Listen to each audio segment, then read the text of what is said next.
ICET cinema చూసిన ప్రతి ఒక్కరు కూడా వూలీ మ్యామూత్స్ని చూసే ఉంటారు. ఇంత పెద్ద సైజులో ఉన్న ఏనుగులు ఇప్పుడుంటే ఎలా ఉంటుంది అని ఖచ్చితంగా మీరు ఒక ఇమాజినేషన్లోకి వెళ్ళే ఉంటారు. పిల్లలైనా పెద్దవాళ్ళైనా ఐసెట్ సినిమా చూస్తే ఖచ్చితంగా వూలీ మ్యామూత్స్ వావ్ అని తప్పకుండా అనే ఉంటారు. సో ఈ వూలీ మ్యామూత్స్ మళ్ళీ 2028 నాటికి భూమి మీద అడుగు పెట్టబోతున్నాయి. Yes, this is Sartaj, you watching big TV.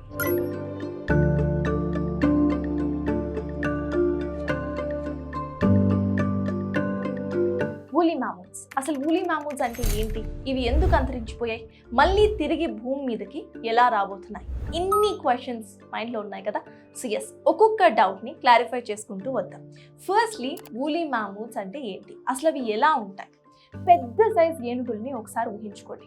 మన ఏనుగులను ఒకసారి ఊహించుకొని దానికంటే ఒక ట్రిపుల్ సైజ్ ఏనుగును ఊహించుకోండి.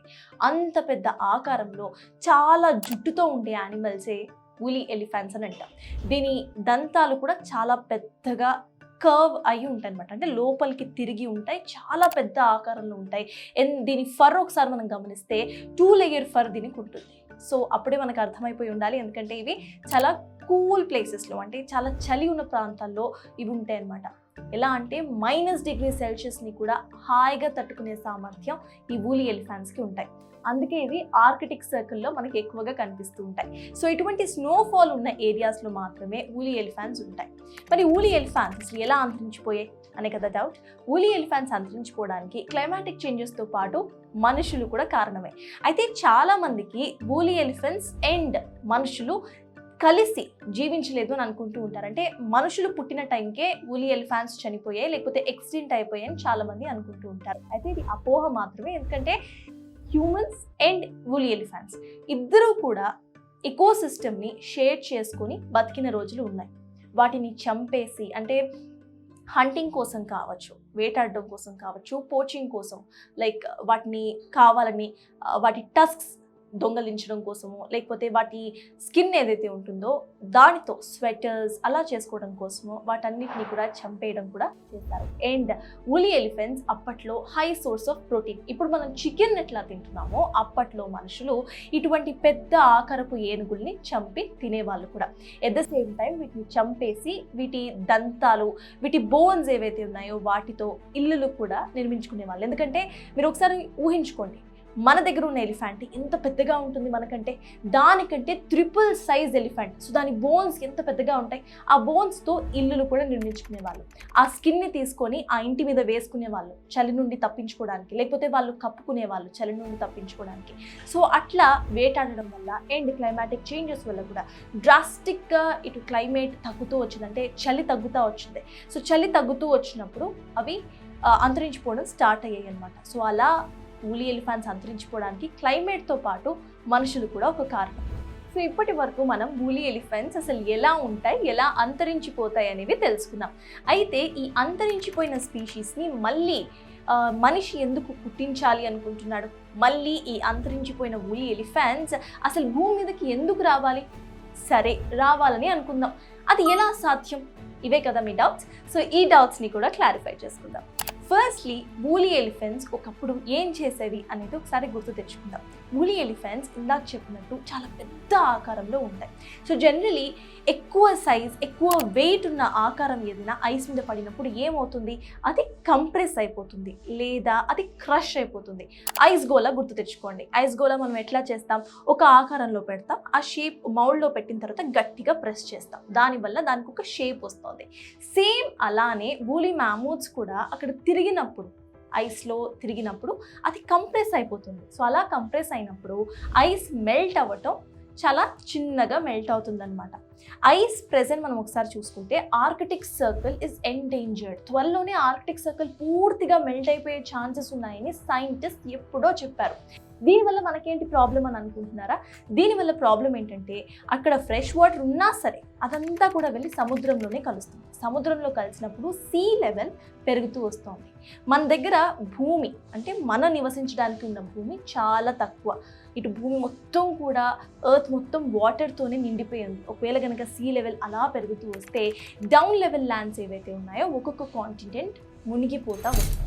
దీనివల్ల ఇప్పుడున్న పాపులేషన్కి మన దగ్గర ల్యాండ్ సరిపోవడం లేదు అని అంటున్నాం. అలా ఒకవేళ కనుక ల్యాండ్ ఇంకా తగ్గిపోతే ఏమవుతుందో ఒకసారి ఊహించుకోండి. సో ఆర్కిటిక్ సర్కిల్ డ్రాస్టిక్గా మెల్ట్ అయిపోతే సీ లెవెల్ పెరిగిపోవటం తథ్యం. అది మనం ఆపాలి. అదొకటి కాకుండా ఇక్కడ ఐస్ కింద చాలా వెజిటేషన్ ఉందన్నమాట. అంటే ఏదైతే ఫ్రీజ్ అయిపోయి ఉందో మెటీరియల్ అది మొత్తం కూడా ఐస్ కిందనే ఉంది. ఇది గనక ఒక్కసారి ప్రెజెంట్ ఉన్న క్లైమేట్కి ఎక్స్పోజ్ అవుతే అప్పుడు ఏమవుతుంది? చాలామంది వైరస్లు వస్తాయి, అవి వస్తాయి, జాంబీ వైరస్ ఉంది, అది ఇది అని అంటూ ఉంటారు. యాక్చువల్లీ వాటితో అంటే వైరసెస్ కూడా ఉండొచ్చు. వాటితో పాటు మేజర్ రీజన్ ఏంటంటే దాంట్లో కార్బన్ ఎక్కువగా ఉంటుంది. సో అవి ఒక్కసారి గనక ఈ క్లైమేట్తో ఎక్స్పోజ్ అయితే కార్బన్ అనేది ఎక్కువగా పెరిగిపోతుంది. ఇప్పుడే మనకి ఆక్సిజన్ లేదు అని ఫీల్ అవుతున్నాం.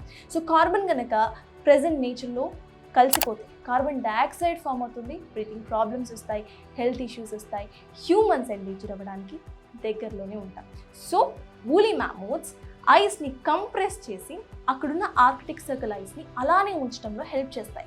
అదొకటే కాకుండా Arctic circle ice and temperature మనం ఉన్న summer season, winter season and rainy సీజన్ని కూడా డిటర్మైన్ చేస్తాయి. అక్కడున్న చల్లగాలులు ఇటు వీచినప్పుడే మనకి వింటర్ సీజన్ అనేది వస్తుంది. ఇప్పుడే మనం టెంపరేచర్ చాలా పెరిగిపోతుంది అంటూ ఏడుస్తున్నాం. ఒకవేళ కనుక ఆర్కిటిక్ సర్కిలే లేకపోతే టెంపరేచర్ ఇంకెంత పెరిగిపోతుందో ఒకసారి ఆలోచించండి. సో ఆర్కిటిక్ సర్కిల్ కనుక పూర్తిగా మెల్ట్ అయిపోతే అసలు ఎలా ఉంటుంది అనేది మనకు అర్థమైంది కదా. ఇదొకటే కాకుండా జనరలీ ఇప్పుడు మనం ఒకసారి ఆర్కిటిక్ రీజియన్ని చూస్తే మనం గూగుల్ ఫొటోస్లో కూడా చూడొచ్చు, ఎక్కువగా చెట్లు అక్కడ ఉన్నాయన్నమాట. చెట్లు ఉండటం వల్ల ఏమవుతుందంటే కింద ఉన్న ఐస్ ఎక్కువగా వేడి వస్తూ ఉంటుంది. సో దానివల్ల కూడా ఐస్ మెల్ట్ అయిపోతుంది. వూలీ మ్యామోత్స్ ఉన్నప్పుడు అవి వెళ్తూ ఉన్నప్పుడు ఈ చెట్లని కొట్టేస్తూ వెళ్తూ ఉంటాయి. సో దీనివల్ల ఎక్కువగా గ్రాస్ అనేది ఇక్కడ ఫామ్ అవుతుంది. సో ఎక్కువ లో లెవెల్ ల్యాండ్స్ ఉన్నప్పుడు ఐస్ కూడా ఫామ్ అయ్యి ఎక్కువ ఐస్, ఎక్కువ కూల్ టెంపరేచర్స్ ఉంటాయి. సో అలా ఆర్కిటిక్ సర్కిల్ని సేఫ్గా ఉంచడంలో వూలీ మ్యామోత్స్ చాలా హెల్ప్ చేస్తాయి. సో మనకి వూలీ మ్యామోత్స్ ఎంత ఇంపార్టెంటో అర్థమైంది, ఆర్కిటిక్ సర్కిల్ అలానే ఉండటం ఎంత ఇంపార్టెంటో కూడా అర్థమైంది. మరి వూలీ మ్యామోత్స్ని మళ్ళీ తిరిగి ఎలా జీవం పోయబోతున్నారు అనేది కదా డౌట్. సో దానికి కూడా ఆన్సర్స్ ఉన్నాయి. మనం ఒకసారి ఏషియన్ ఎలిఫెంట్స్ గురించి ఆలోచిద్దాం. ఏషియన్ ఎలిఫెంట్స్ అంటే మన ఇండియన్ ఎలిఫెంట్సే. ఇండియన్ ఎలిఫెంట్స్కి వూలీ మ్యామోత్స్కి 99.6% DNA మ్యాచ్ అయిందంటే మీరు నమ్ముతారా? నిజం. సో వాటికి 99.6% DNA మ్యాచ్ అయింది. ఇప్పుడే మన జీనోమ్ టెక్నాలజీస్ వచ్చేస్తాయి. మన DNA అంటే మన బ్లడ్ తీసుకొని మనం ఫ్యూచర్లో ఎటువంటి ప్రాబ్లమ్స్, హెల్త్ ఇష్యూస్ ఫేస్ చేస్తామో క్లియర్గా చెప్పే రిపోర్ట్స్ చాలానే ఉన్నాయి. సో ఈ జీనోమ్ టెక్నాలజీతోనే ఇప్పుడు ఈ 99.6% DNA మ్యాచ్ అవుతుంది. కాబట్టి మన దగ్గర ఆల్రెడీ మ్యామూత్ స్కల్ప్చర్స్ ఉన్నాయి. మ్యామూత్స్ అంటే చనిపోయిన డెడ్ బాడీస్ ఉన్నాయి. కాబట్టి వాటి నుండి కూడా DNA తీసుకొని ఈ రెండింటిని మర్జ్ చేసి కొన్ని DNA జీనోమ్స్ మనం ఆల్టర్ చేస్తే మనకి వూలెన్ మ్యామూత్స్ మళ్ళీ తిరిగి వస్తాయన్నమాట భూమి మీదకి. అయితే కొలాసల్ కంపెనీ 2028 నాటికి వూలీ ఎలిఫెంట్ కాఫ్ అంటే వూలీ ఎలిఫెంట్ పిల్ల, ఏనుగు పిల్ల మళ్ళీ భూమి మీదకి అడుగు పెట్టబోతోంది అంటూ ధీమాగా చెప్తోంది. సో వెయిట్ చేద్దాం మరి 2028 వరకు వూలీ ఎలిఫెంట్ నిజంగా రాబోతుందా లేదా అనేది. హార్డ్లీ ఇంకో 3 years మనకి ఉంది కాబట్టి, సో ఇంకో 3 yearsలో వూలీ ఎలిఫెంట్ మళ్ళీ భూమి మీదకి రాకపోతోంది. దాంతోపాటు ఒకవేళ ఎక్స్పెరిమెంట్ కనుక సక్సీడ్ అవుతే ఇంకా ఎన్నో ఎక్స్టింక్ట్ యానిమల్స్ ఉన్నాయి, వాటన్నిటిని కూడా తిరిగి భూమి మీదకి తీసుకొచ్చే అవకాశం మన చేతిలో ఉన్నట్టే అవుతుంది. ఇప్పుడు మనం ఒకసారి చూసుకుంటే ఇండియన్ ఎలిఫెంట్స్, ఏషియన్ ఎలిఫెంట్స్ కూడా ఎండేంజర్డ్ స్పీషీస్లోకి వెళ్ళబోతున్నాయి. సో వీటిని కూడా కాపాడుకోవడానికి మార్గం సుగమం అవుతుంది. సో ఇంకో 3 ఏళ్ళు ఆగితే ఎక్స్టింక్ట్ యానిమల్స్ని మళ్ళీ తీసుకురాగలమా లేదా, వూలీ ఎలిఫెంట్స్ మళ్ళీ భూమి మీదకి వస్తాయా రావా అనే క్వశ్చన్స్కి క్లారిఫికేషన్ అయితే వచ్చేస్తుంది. So yes, that's all for now. Keep watching Big TV. For more videos like this, subscribe Big TV channel.